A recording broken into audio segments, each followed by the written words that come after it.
welcome back with me for our live reading of Junebug.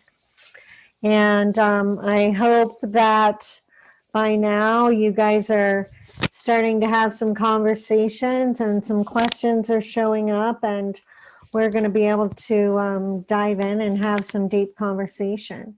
So if you'd like to grab your copy to read along, jump at CherieDoyen.com on the books page, and you can have your copy in a couple days, right, from Amazon. So we're going to jump right in.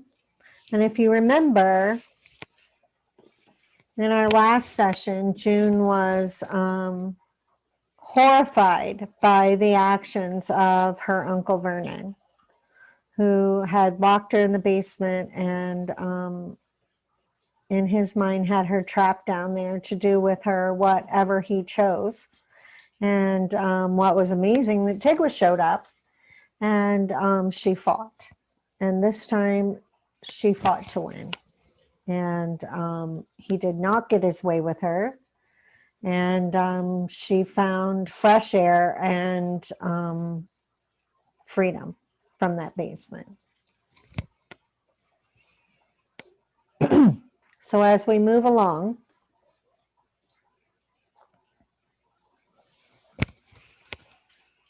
after the meeting with my parents, memories of the basement came flooding in. Bob and I decided to confront Vernon too.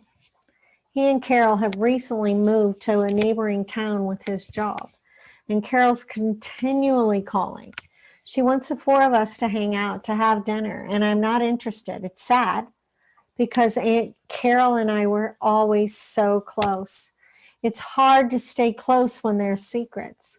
And I'm tired of making excuses, so we invite Vernon down with the pretense of dinner. And he wants to bring Carol. No, I say, I have some things that I need your input on, confidentially. All puffed up, he says, well, sure, what time works? And we agree on 7. The days and hours become pregnant with tension as the time approaches. Then the doorbell. Bob has me seated in a comfy chair to help me to relax. He gets the door and Vernon waltzes in. He's all smiles until he realizes there's no smell of dinner in the air. He feels the tension in the room as no niceties are coming his way. Have a seat, Bob says, guiding him to the sofa across from me. What's going on here? Spouts Vernon.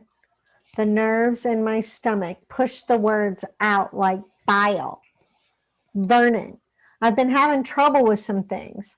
I'm trying to make some sense out of what I remember. He begins to fidget around on the sofa. What's this? What's going on here? He stands. So does Bob. I think it would be wise for you to have a seat and hear what June has to say, he says.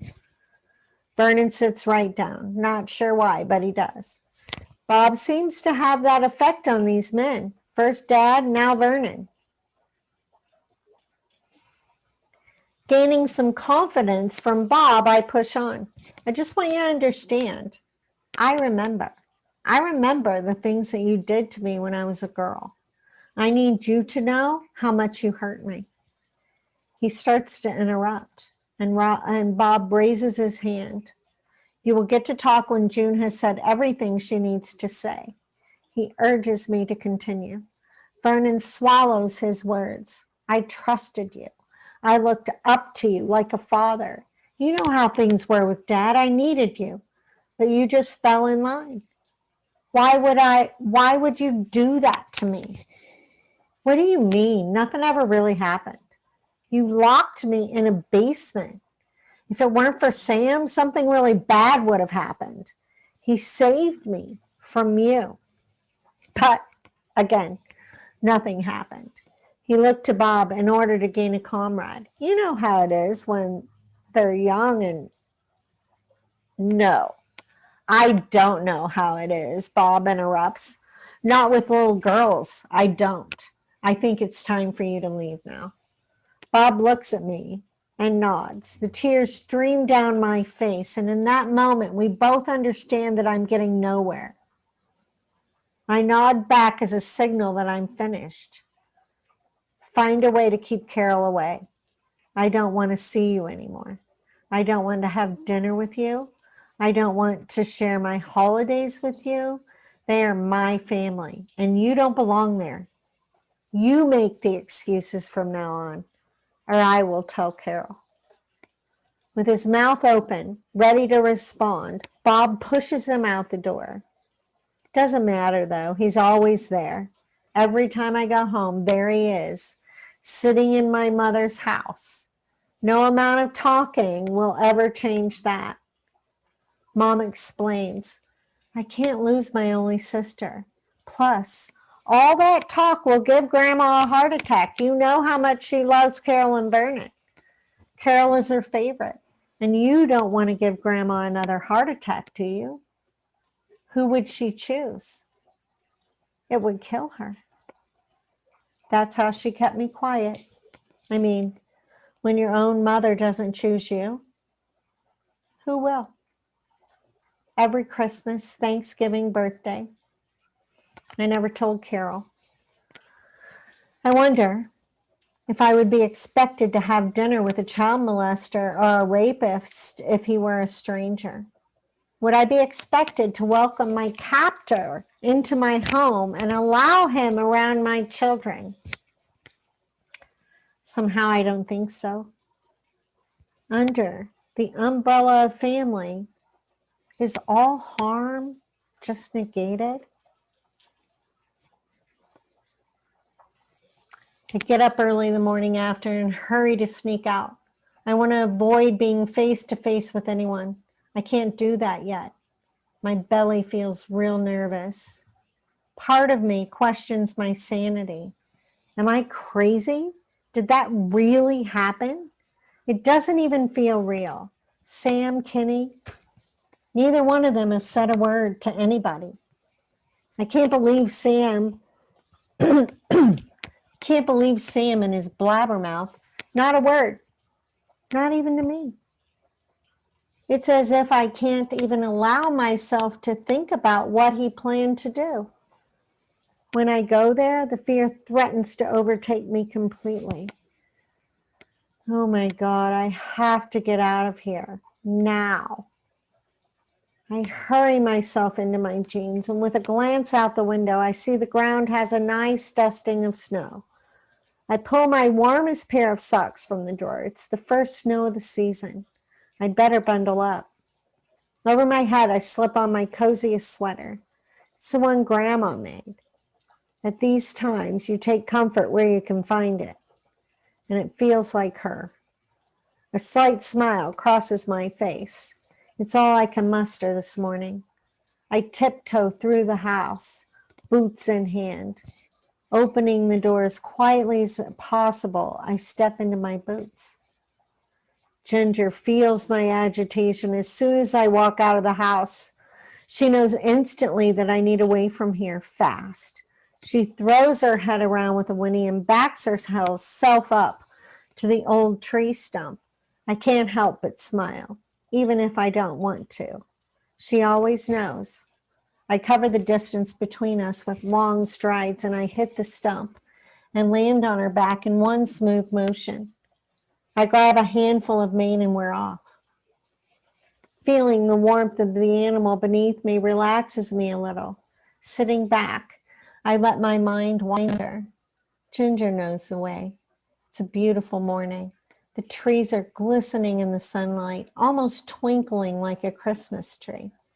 The morning's air is cold in my lungs, and the weight begins to shift with the lightness of the air. The creek's up ahead. Ginger looks back over her shoulder to make sure I'm ready as she picks up speed. We're in flight. I can hear my laughter spilling into the air in spite of myself. Today, it felt foreign somehow.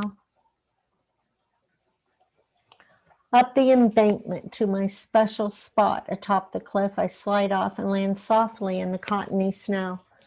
After giving her a good tight hug around the neck, I ask her to stay close. I don't really want to be alone today. Something awful happened last night, and I need to figure out what I'm going to do. I'm so scared. I tell her as I muzzle my face in her coat, I'm afraid I'm going to lose everything I love. Tears are streaming down my face. I sense movement behind me and glance back to see a black tail moving above the brush. The mare's ears prick up, and I urge her to stay very still with my touch. I can feel the adrenaline rushing through her veins, and I can't help but gasp at the sight of him. The stark contrast of his blue-black coat against the backdrop of fluffy white snow is truly awesome. His green eyes mirror my pain. Tigwa, he roars in greeting. Ginger backs up startled. She's never met Tigwa before. I stroke her gently and croon softly. It's okay, girl. It's just Tigwa. We've been friends for a long time. I know he looks scary, but he's really not scary at all. I was really afraid of him the first time, too. I'm excited that you finally get to meet him. As she begins to relax, Tigwa approaches. I quickly make the introductions. Tigwa, this is my friend Ginger. He bows his head to her respectfully. Thank you for helping me last night, I say softly. Tigwa purrs. I'm always with you, June. We are one. Do you understand that now? I do. I reply as I look around. Why are you here in this place? We have some things to talk about, June. You have to learn to stay here with your body. You're older now. Your environment is shifting. All new people and places. It's not smart to leave your body unattended out in the open. I seem to be slipping back and forth between worlds pretty easily these days.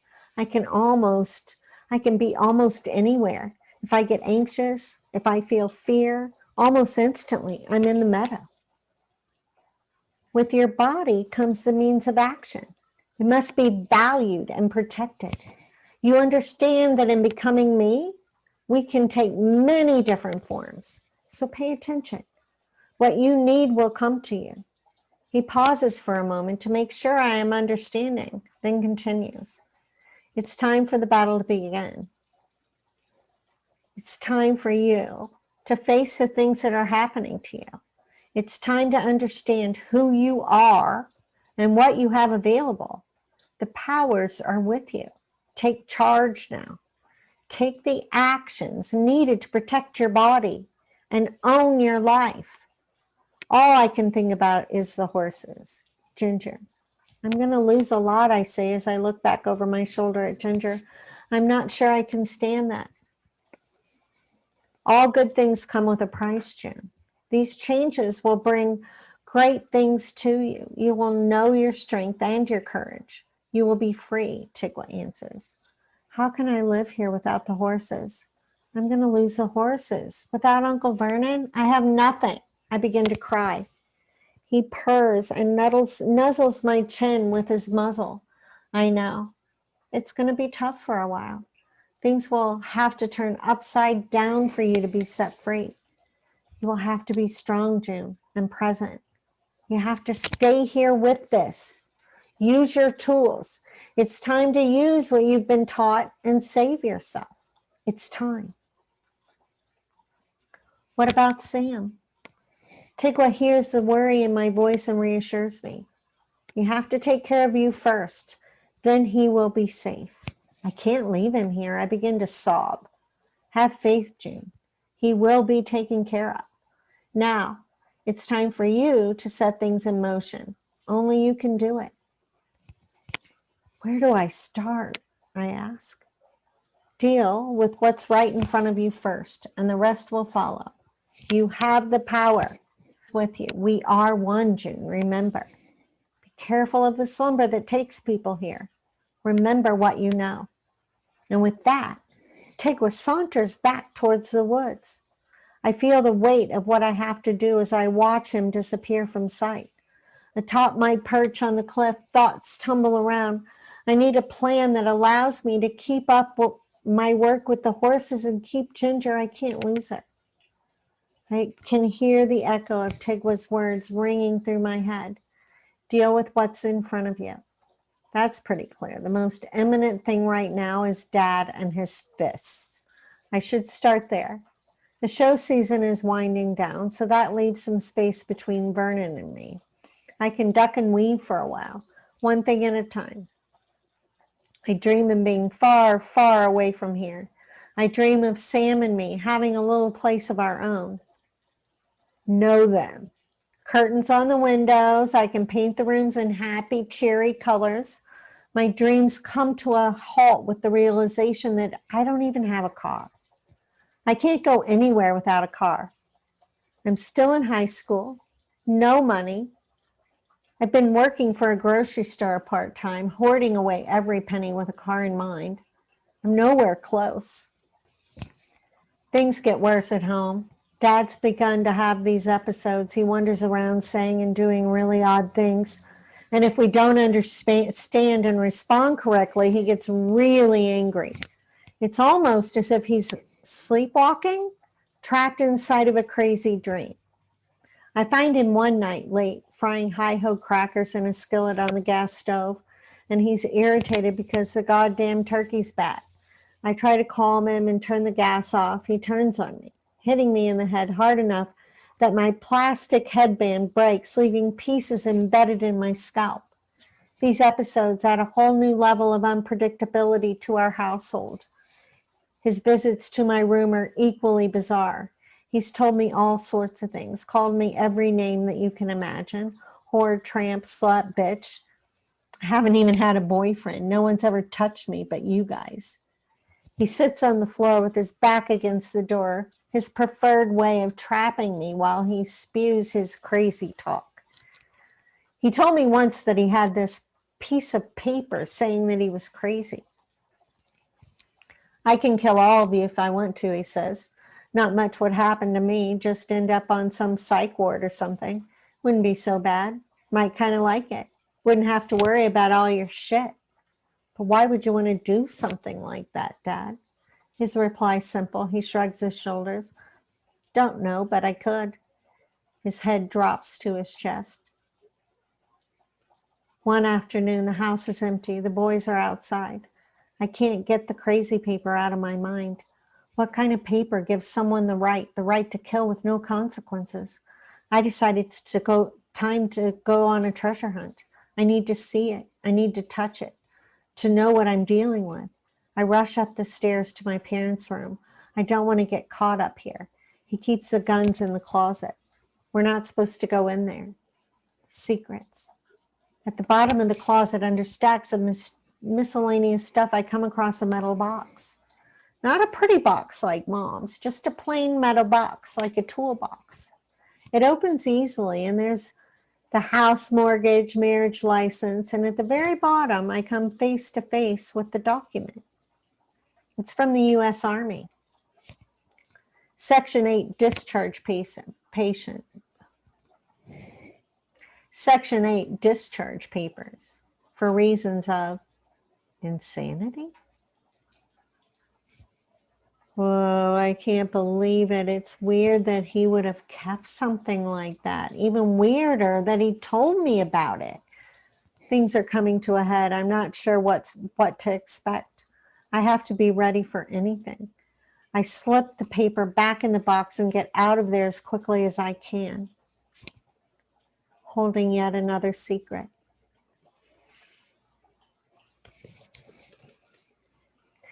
So thank you for hanging with me as we work our way through Junebug and this live reading. And I'm really excited to hear what you have to say and for you to share your thoughts. So please, in the comments, either there or send me an email. And I'd love to hear your stories. So have a great day. You can find Junebug at CherieDoyen.com on the books page. Button will take you right to Amazon, or you can go straight to Amazon, right? Junebug, Cherie Doyen, and grab your copy so that you can read along and share it with the people you love.